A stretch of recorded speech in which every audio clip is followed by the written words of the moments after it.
SV6 news కు స్వాగతం. ముందుగా headlines. Secunderabad Regimental Bazaar లో ఉన్నటువంటి శ్రీ పాండురంగ విఠలేశ్వర వెంకటాద్రి స్వామి దేవాలయం ఆధీనంలో ఉన్న షాపులకు టెండర్లను ఆహ్వానించి నూతనంగా అర్హులైన వారికి మంజూరు చేయాలని దేవాలయం ప్రాంగణంలోని టెండర్ కార్యక్రమం చేపట్టారు. టెండర్లు వేయడానికి ఎవరూ రాకపోవడంతో దేవాలయంలో అధికారులు ఉదయం నుంచి మధ్యాహ్నం వరకు కూర్చుని నిర్దేశిత సమయంలో ఈ టెండర్ల ప్రక్రియను రద్దు చేశారు. అయితే ఈ సందర్భంగా దేవాదాయ ధర్మాదాయ శాఖ inspector Andalu, EO Satyanarayana Naidu, chairman Rajkumar Singh విలేకరులతో మాట్లాడుతూ ఈ టెండర్ ప్రక్రియలో ఎవరూ పాల్గొనలేదని, మళ్లీ తిరిగి ఎండోమెంట్ శాఖ ఉన్నతాధికారులతో సంప్రదించి టెండర్ వేసే తేదీని ప్రకటిస్తామని వారు పేర్కొన్నారు.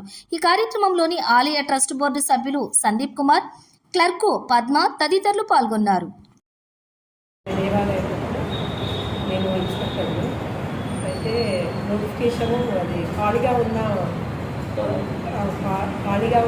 షాప్స్, ఖాళీగా ఉన్న బిల్డింగ్, జ్యువెలరీ షాప్స్ వాటి గురించి నోటిఫికేషన్ అంటే పేపర్ కటింగ్ ఇవ్వడం జరిగింది. మా గుడి నోటీస్ బోర్డు కూడా అర్పించడం జరిగింది. గుడికి వచ్చే భక్తులను కూడా నిర్వహించడం జరిగింది, పార్టిసిపేట్ చేయండి. కానీ ఇంతవరకు ఎవరు రాలేదు. అందుకోసమని నేను వాయిదా వేయాలని నా పేరు అన్నాడు ఇన్స్పెక్టర్. వెంకటాద్రి స్వామి దేవస్థానం సికింద్రాబాద్.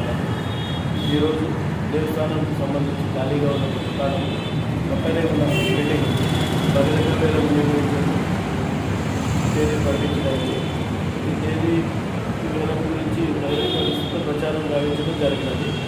నేడు ఈ బహిరంగ వేలంలో ఎవరూ పాల్గొనకపోవడం చేత వాయిదా వేయడం జరిగినది. బహిరంగ వేల మరొక తేదీని త్వరలో నిర్ణయించడం జరుగుతుంది.